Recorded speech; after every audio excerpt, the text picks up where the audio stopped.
Nada sou sem ti, Jesus. Não somos nada. Nossa vida é como vapor de fumaça, diz a Bíblia. Já parou para prestar atenção no vapor de fumaça? Surge e o vento espalha e não existe mais. Rapidamente. A nossa vida é assim. Quando a gente pensa que está, vamos dizer assim, como ditado popular, de estar crente, está abafando, a vida foi. Aí você olha para trás e fala assim: poxa, eu joguei vida fora muitos anos da minha vida. Deixei de viver porque eu não estava querendo fazer a vontade de Deus conforme a Bíblia ensina. Abra sua Bíblia em Mateus capítulo 6. Domingo nós começamos um sermão baseado nessa passagem. Eu vou antecipar um pouquinho hoje a palavra. Eu queria fazer um anúncio aos irmãos que eu cometi um equívoco domingo e não anunciei. Peço perdão aos irmãos. Os cultos de quarta-feira nós vamos começar a partir de semana que vem, às 19h20. O horário normal é 19h30. Nós vamos começar 10 minutinhos mais cedo. Vou explicar por quê. Porque o Ministério de Louvor vai começar a ensaiar depois do culto de quarta-feira. Então, o ensaio deles vai começar às 20h30. Então, o culto vai ser de 19h20 até 20h30. A gente vai continuar cultuando dentro do mesmo horário, porque eu começava às 7h30, 19h30, e terminava 20h40. Então, dá o mesmo período de culto. Eu só estou antecipando 10 minutos para acabar 10 minutos mais cedo e o pessoal poder ensaiar até às 10 da noite. Tá certo? Eles precisam ensaiar um pouco mais por conta do evento que nós vamos ter no dia 20, que eu já anunciei domingo. Um outro anúncio antes da gente partir para a mensagem, para não interromper depois, é sobre as inscrições. A gente já abriu as inscrições do Ministério de Música para outras pessoas. Quem você conhecer que queira fazer teclado, violão ou bateria, peça para vir aqui à igreja toda terça-feira, das 14 às 16 horas. A Manu vai estar aqui aguardando. E a partir de segunda-feira, dia 1º, já vamos ter a aula inaugural. Então, todas as turmas, independente se a sua aula vai ser segunda, ou terça, ou quinta, ou sexta, você venha na segunda-feira, porque vai ser a aula inaugural. A gente vai estar dando uma série de explicações sobre o curso, sobre procedimentos e tudo mais. A gente quer falar igualmente para todos, tá certo? Então, segunda-feira, às 19 horas. 19 horas, Manu? 19h30, a aula inaugural. 19 horas. 19 horas, a aula inaugural do Ministério de Música. Tá certo? Dados esses anúncios, vamos à palavra de Deus. Começamos domingo, então, como eu estava dizendo, uma série de palavras que provavelmente seja hoje e no próximo domingo, ou quem sabe na semana que vem, baseados nesse texto bíblico de Mateus capítulo 6, versículos de 19 em diante. Nós lemos até o 34 no domingo. E nós vamos ler do 19 até o 24 hoje. Eu falei que esse texto era muito rico e que eu ia buscar tirar alguns ensinamentos um pouco mais desse texto. Domingo nós falamos um pouquinho sobre ele. Vamos ler a palavra. Não ajunteis tesouros na terra, onde a traça e a ferrugem tudo consome, e onde os ladrões minam e roubam. Mas ajuntai tesouros no céu, onde nem a traça nem a ferrugem consome, e onde os ladrões não minam nem roubam. Porque onde estiver o vosso tesouro, aí estará também o vosso coração. A candeia do corpo são os olhos, de sorte que se os teus olhos forem bons, todo o teu corpo terá luz. Se porém os teus olhos forem maus, o teu corpo será tenebroso. Se portanto a luz que em ti há são trevas, quão grandes serão tais trevas? Ninguém pode servir a dois senhores, porque ou há de odiar um e amar o outro, ou se dedicará a um e desprezará o outro. Não podeis servir a Deus e a Mamon. Somente até esse versículo 24. Recapitulando um pouquinho, domingo, eu quero falar hoje com os irmãos sobre cuidado com as armadilhas. Esse é o tema da mensagem. Cuidado com as armadilhas. Você vai entender por quê no decorrer baseado exatamente nesse trecho que nós lemos desse texto. Domingo nós falamos sobre estarmos todos numa grande batalha. Cada um de nós nasceu nesse mundo, já entrou numa batalha natural, e ela faz parte da nossa vida diariamente. Falamos baseado lá no versículo 34, basta a cada dia o seu mal. Aliás, o basta a cada dia o seu mal, você já deve ter experimentado isso de domingo para cá. Experimentou? Eu experimentei. Logo de manhã cedo, no outro dia, depois eu conto. Mais para frente eu conto o que aconteceu. Logo de manhã cedo. E foi difícil de segurar para poder não deixar o mal me vencer. Mas graças a Deus o mal não me venceu. Mais uma vez. Falamos então sobre o mal que ele está de encontro. Ele vem de encontro a nós todos os dias, diariamente. Basta a cada dia o seu mal significa que o mal, a gente vai se deparar com ele todos os dias. Às vezes a gente não se encontra com ele porque Jesus nos livrou no meio do caminho, nos livrou do mal, e a gente nem percebeu o livramento, mas pode ter certeza que ele livrou porque ele está conosco todos os dias até a consumação dos séculos. E chegamos à conclusão então que devemos estar como um soldado. Como é que o soldado fica? Sempre alerta. Sempre alerta. Soldado na guerra, ele está sempre alerta. Essas foram algumas das conclusões que nós chegamos no domingo. Bom, se a gente está no meio de uma guerra, o que mais a gente encontra na guerra? Tem várias coisas, mas vou dar uma dica. Terrestre, você está passeando, você encontra muito o quê? Passeando na guerra não se passeia, né? Você está caminhando na guerra e ao encontro do inimigo, o que normalmente o inimigo faz para você não chegar até ele? Campos minados. Bom, se na guerra existem os campos, na guerra física, material, existem os campos minados, vocês acham que na guerra espiritual, que a gente trava diariamente, existem também campos minados, sim ou não? Sim. A vida é o verdadeiro campo minado. Ô pastor, acho que você está indo longe demais. Vê se não tem armadilha preparada para você todo dia para te derrubar. Vê se não tem armadilha preparada para você todo dia para te destruir, para te acertar. Pode ter certeza que tem. Às vezes até consegue, na grande maioria não, mas às vezes consegue. Aqueles que estão alertas procuram se desviar das armadilhas. E uma das coisas então que a gente chega já a uma conclusão é que se a gente está no meio de uma batalha, a vida passa a ser um campo minado. E um campo minado, como é que você anda num campo minado? Claro, ninguém aqui foi para a guerra. Alguém já foi para a guerra aqui? Não, né? Mas a gente vê nos filmes, como é que você anda num campo minado? Estrategicamente, os soldados têm equipamentos próprios. Para caminhar 10 metros, às vezes o cara leva 2 dias. Porque ele tem que rastrear tudo para não pisar numa mina e não perder a vida, perder a perna, enfim. Então, se a vida é um campo minado, a gente tem que estar andando com cautela o tempo todo, para que as armadilhas que estão preparadas pelos nossos inimigos, o inimigo da nossa alma, não nos apanhe no decorrer da vida. Tudo isso tem a ver com o texto, a gente já vai ver já. Bom, o soldado tem que ficar sempre alerta. Vou falar o que aconteceu na segunda-feira, Isabel. Foi segunda ou foi ontem? Foi ontem. Ontem de manhã. Eu saí para levar as crianças na escola com a Isabel e eu estava morto de cansado. Muito cansado. Porque eu fui tomar um café com um amigo, foi lá em casa, e eu descobri que eu não posso tomar café, porque o café me deixa sempre alerta. E eu fui dormir 3 da manhã, eu deitava cansado, com sono, mas não conseguia pegar o olho não conseguia pregar no sono, apesar de exausto e cansado. Acordei para levar as crianças na escola, estava morto de cansado, não troquei de roupa. Fui de pijama, né?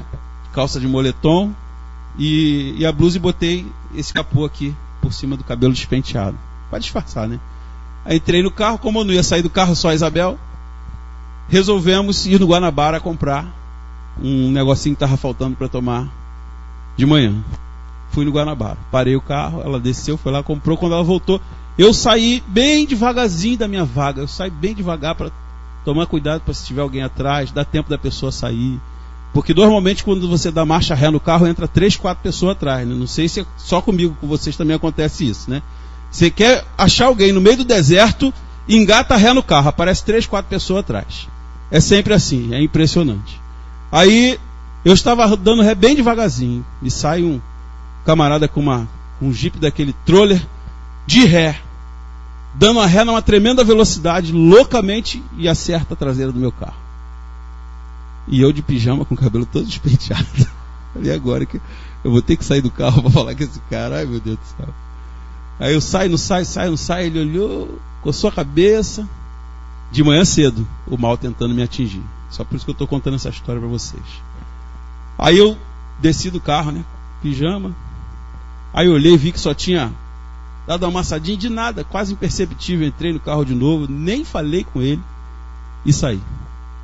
A Isabel, Sidney, você é pastor. Eu falei, eu sei, por isso mesmo que eu não falei com ele. Por isso que eu estou indo embora. Porque se eu for falar, eu vou discutir e o mal pode me atingir. Deixa eu ir embora quieto. Entrei no carro, não dei resposta nenhuma, não falei nada, também não discuti e fui embora para minha casa. Na hora você fica brabo, aborrecido, fica ou não fica? Como a gente falou domingo, a vontade que você tem é o quê? De revidar, né? Vou bater no carro dele agora, vou amassar essa porcaria desse carro velho. Mas não, eu fiquei calado, controlei a minha ira naquele momento, entrei no carro, fui embora para casa e não deixei que aquele mal atingisse o meu dia, tirasse a paz durante o meu dia. Por que eu estou falando isso? Armadilhas que o inimigo apronta para poder nos apanhar e tirar a paz, tirar a nossa tranquilidade, tirar o nosso sossego. Bom, se a gente tem que tomar cuidado com as armadilhas, eu enumerei aqui pelo menos 3 armadilhas. A primeira armadilha que o inimigo coloca diante de nós, à luz desse texto, eu vou correr um pouquinho para dar tempo. Se a gente não terminar a palavra hoje, a gente termina domingo, não tem problema. Ela é muito extensa e eu quero tirar bastante coisa dela de proveito para nós. A primeira armadilha que o inimigo coloca diante de nós o tempo todo o tempo, à luz desse texto, são os tesouros. Vê se não é isso, ó. Não ajuntai tesouros na terra, versículo 19. Onde a traça e a ferrugem tudo consomem. E onde os ladrões minam e roubam, mas ajuntai tesouros do céu, onde nem a traça nem a ferrugem consomem, onde os ladrões não podem roubar. Primeira armadilha que o inimigo coloca para o ser humano são os tesouros. Pastor, tesouro, então é ouro, prata, dinheiro, é só isso? Não, também isso. Estes são tesouros que a gente pode adquirir com preço físico, monetário, que tem como mensurar. Mas existem tesouros na vida do ser humano que não tem a ver com bens materiais. Eles estão além dos bens materiais. Eu diria que esses tesouros podem ser piores do que os bens materiais. Porque o bem material, quando você perdeu, ele deixou de ser seu tesouro. E quando esse tesouro é um tesouro, vamos dizer, é o seu trabalho. Tem gente que se dedica muito mais ao trabalho do que a si mesmo. Tem gente que faz do trabalho um tesouro. Eu não estou dizendo que a gente tem que ser vagabundo, é isso que eu estou dizendo. Eu estou dizendo que a gente tem que ser trabalhador, tem que lutar, tem que trabalhar o quanto tiver força em nós para poder dar um conforto, uma situação melhor sempre para a nossa família, para os nossos e para nós também. Mas eu estou falando daquele que faz do trabalho a sua fonte de existência. Não fisicamente, mas existencialmente. Você conhece pessoas assim? Pessoas que largam qualquer coisa na vida, inclusive Deus, por causa do trabalho. Elas não têm tempo para Deus, elas têm tempo para o trabalho, para Deus não. E aí, quando a gente está falando de tesouro, a gente está falando daquilo que, grave essa frase, o seu tesouro é aquilo que domina o seu coração. O seu tesouro é aquilo que domina o seu coração. Diz para o irmão que está aí do seu lado, o seu tesouro é aquilo que domina o seu coração. Se é o seu trabalho que domina o seu coração, esse é o seu tesouro.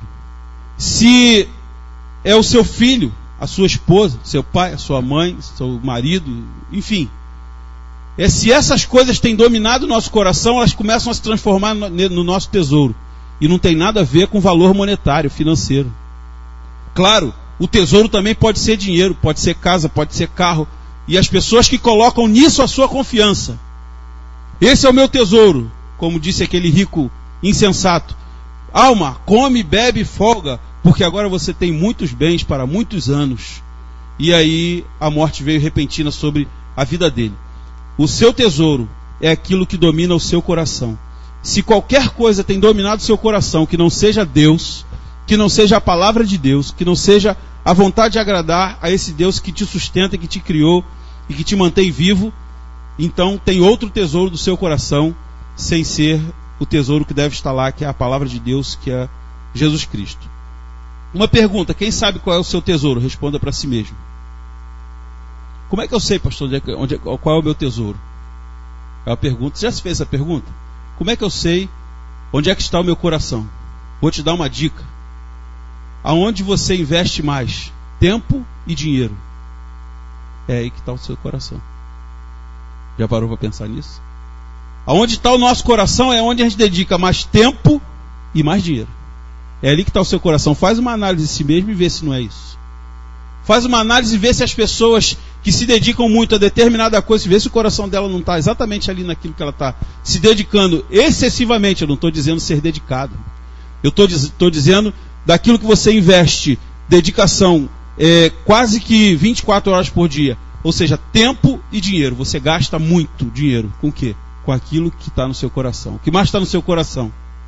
Alguns não conseguem investir na obra de Deus. Por quê? Investir financeiramente, não conseguem ser dizimistas. Por quê? Porque Deus pouco importa. O coração não está em Deus. Se o coração não está em Deus, a gente não vai dedicar tempo e nem dinheiro a Deus. Dá para começar você a tomar uma forma na resposta dessa pergunta. Onde é que está o seu tesouro? Aonde você mais investe tempo e dinheiro. E aí você vê muita gente investindo em várias coisas e se esquecendo de Deus, buscando primeiro o reino material do que o reino de Deus. A Bíblia diz: buscar primeiro o reino de Deus e depois sua justiça, e as demais coisas serão acrescentadas. Se o coração está em Deus, a gente investe tempo e dinheiro nas coisas de Deus, e as demais coisas serão acrescentadas. Isso não quer dizer que é para a gente ficar em casa esperando cair do céu, nada a ver. É preciso ter uma busca do equilíbrio nessas coisas. Como é que eu ajunto tesouro no céu então, pastor? Já que eu não posso ajuntar tesouro na terra, porque essas coisas podem me destruir a minha vida, como é que eu ajunto tesouro no céu? Como é que você acha que se ajunta tesouro no céu? Jesus ensinou: aquele que fizer a um desses meus, estou repetindo mais uma vez, pela 100ª, milésima vez, aquele que faz com o próximo, está fazendo com quem? Com Deus. E nem um copo d'água que você der a um desses meus pequeninos, você vai deixar de receber o seu galardão, a sua recompensa. Então tudo aquilo que você faz com o próximo está anotado em algum lugar. A Bíblia não diz onde é que é, mas está anotado. Pode ter certeza. Porque se para um dia eu ser recompensado por aquilo, aquilo tem que ser lembrado. Se tem que ser lembrado, tem que estar anotado em algum lugar. Então em algum lugar existe alguém escrevendo um livro da sua vida. Pô, pastor, isso é heresia, né? Não. Um dia vai ser aberto o livro. E os mortos serão julgados pelas coisas que estavam escritas no livro. Portanto, tem tudo escrito em algum lugar. Igual aquele livretinho que a gente distribui, evangelístico, né? Que está tudo anotado lá. Desde que você nasceu, até o dia que você deixar de viver nesse mundo. Ajuntar tesouro no céu é fazer bem ao próximo. Aliás, à luz da mensagem de domingo, como é que se vence o mal mesmo? Com o bem. Não te deixes vencer do mal, mas vence o mal com o bem. Dando amor ao próximo e falando do amor de Deus. Primeira armadilha, então, são os tesouros que o inimigo coloca diante de nós para poder nos roubar de Deus, para poder nos matar e nos destruir. Se esses tesouros são, vamos dizer, armadilhas, são como um campo minado, e se esse tesouro pode ser uma grande mina do inimigo para tirar você da presença de Deus e quem sabe lhe tirar até a vida. Segunda armadilha, à luz desse texto aqui, são os olhos. O inimigo usa os nossos olhos. Pô, pastor, meu olho é consagrado ao Senhor. Meu olho não pode ser usado pelo inimigo. E quando você passa e vê aquele outdoor com aquela mulher de biquíni, o inimigo não tenta usar os teus olhos para corromper? Claro que tenta. Eu não estou dizendo que você se deixa levar, não é isso. Eu estou dizendo que é pelos olhos que o inimigo lança as armadilhas. Ou, vamos lá. Segunda armadilha, os olhos. Porque onde estiver o vosso tesouro, estará o seu coração. Versículo 22. A candeia do corpo são os olhos, de sorte que se os teus olhos forem bons, todo o teu corpo terá luz. Se os teus olhos forem maus, o teu corpo será tenebroso. Só até aí. Não sou eu que estou dizendo, é a Bíblia. Por onde é que entram as informações? Nós temos 2 órgãos do corpo, pelo qual, pelo menos que eu me lembre, que entram informações em nós. Quais são os 2 órgãos? Olho e ouvido. Por esses 2 órgãos entram informações em nós. Essas informações, elas são informações para o corpo ou para a alma? Porque para o corpo entra por onde? Pela boca. Não é verdade? Pelo nariz entra o respirar, o ar, e pela boca entra o alimento e a água para a gente se manter vivo. Então, fisicamente, o nariz e a boca. Espiritualmente, os olhos e os ouvidos. Isso que entra pelos olhos e pelos ouvidos vai para onde? Para o estômago? Vai para onde? Para a alma. Os olhos...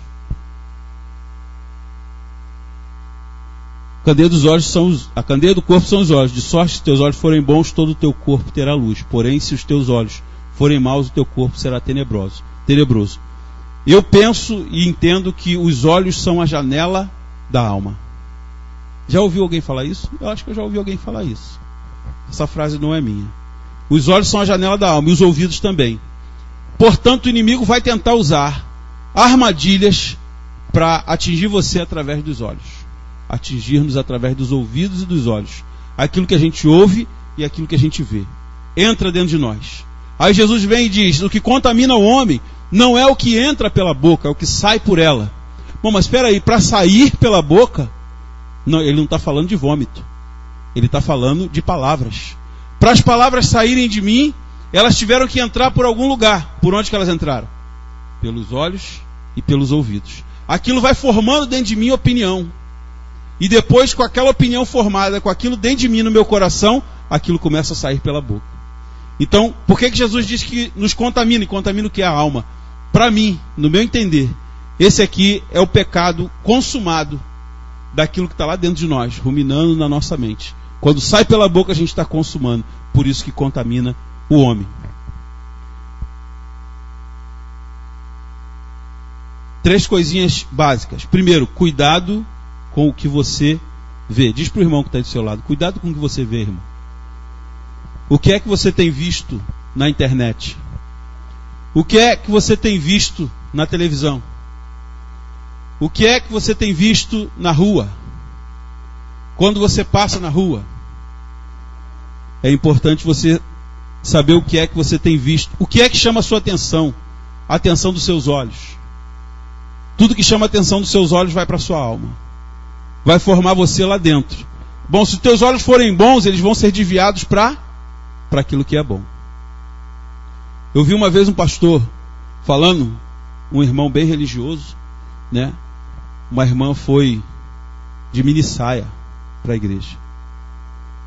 Não era uma mini saia nem tão escandalosa, mas a irmã foi com uma mini saia. Era uma saia acima do joelho.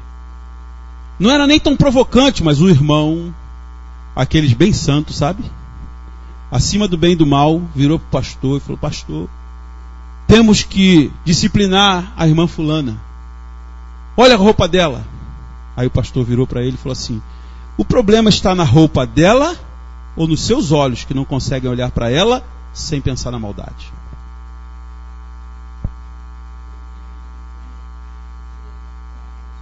Como diz aqui no sul, deu nos dedos, né? Deu nos dedos. Já parou para pensar nisso? A gente fica tentando apontar o que está bom, o que está ruim no corpo do outro irmão. E a gente esquece que o problema está em quem vê. Não está em quem está usando a mini saia. Ou de repente a calça colada, seja lá o que for. Está no meu olho, se é bom ou se é mal. É o que a Bíblia diz. Ou eu estou errado aqui? Se o meu olho for bom, aquilo não vai entrar em mim como maldade.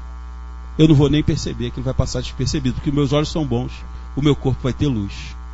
E se meus olhos forem maus, aquilo vai ficar a semana inteira o irmão imaginando a irmã de mini saia.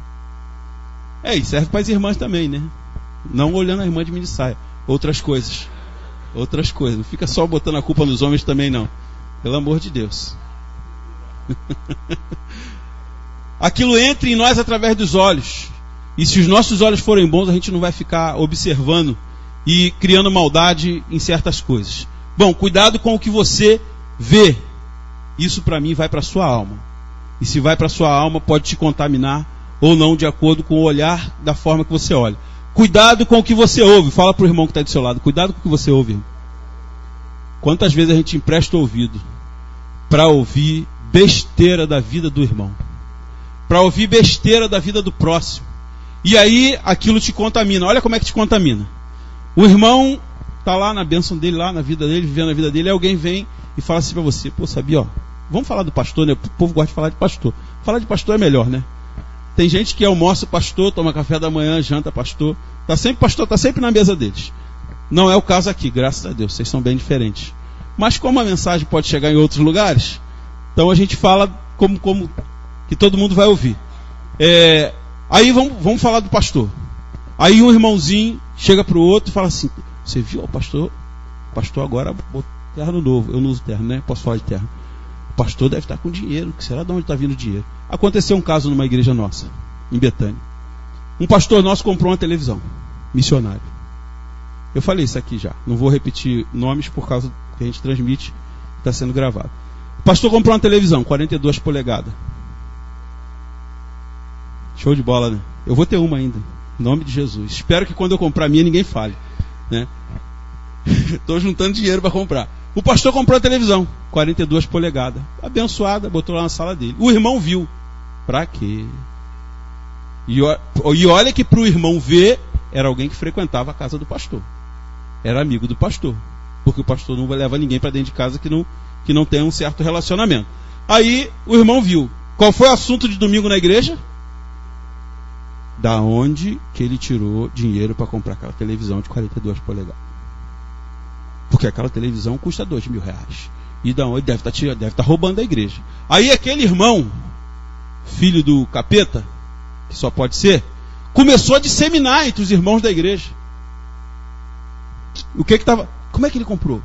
Como é que tu acha que ele comprou? Ele não ganha para isso, não sei o quê. Aí quem emprestou o ouvido?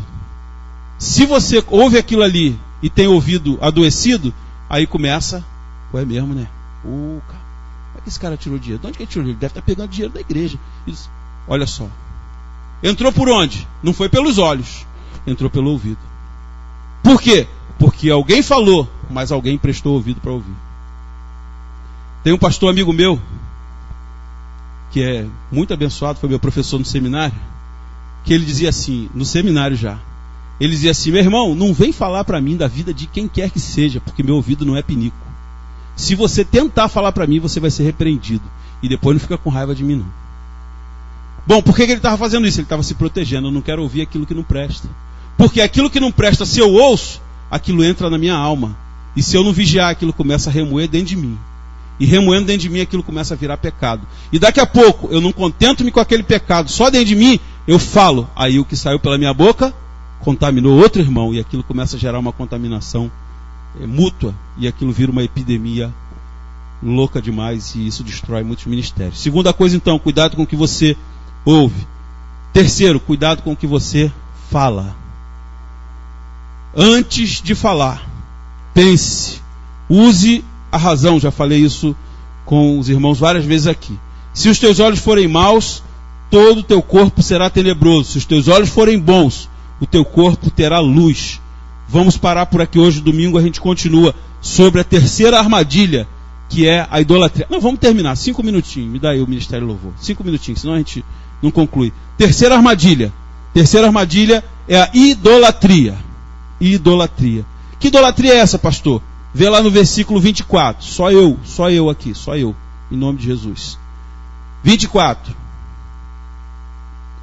Ninguém pode servir a dois senhores, porque ou há de odiar a um e amar o outro, ou se dedicará a um e desprezará o outro. Não podeis servir a Deus e a Mamon. O que é Mamon? Dinheiro. Bom, mas Mamon está com letra maiúscula. Vê aí na sua Bíblia se não está com letra maiúscula. Por que está com letra maiúscula? Porque é considerado um Deus. Mamon na Bíblia é considerado um Deus, dinheiro. Portanto, a gente, quando lida com dinheiro, a gente tem que tomar muito cuidado, porque a gente está lidando com algo que pode virar idolatria na nossa vida. Você conhece um monte de gente que idolatra o dinheiro. Ele não consegue ter controle sobre aquilo ali. Aquilo ali é o principal na vida dele. E ele dá tudo que ele tem, momentos da sua vida, tudo, por causa do dinheiro. É assim ou não é? É preciso tomar cuidado, porque Mamon na Bíblia é considerado um Deus. Se é considerado um Deus, se você não tiver domínio sobre ele, vira idolatria na sua vida. É ou não é? A Bíblia considera Mamon como um Deus. Conclusão: cuidado com as armadilhas, porque umas podem apenas te ferir e você se recuperar, mas algumas delas podem te matar. Matar a sua vida espiritual. E depois que você morre espiritualmente, só fica o corpo aqui na frente, só fica o corpo sentado aí. Não serve para mais nada. Deus não pode usar porque já morreu. E mortos não podem ser usados, somente aqueles que estão vivos. Vamos ficar de pé? Ministério Louvor, vamos cantar uma musiquinha rápida para poder a gente encerrar. Uma adoração breve.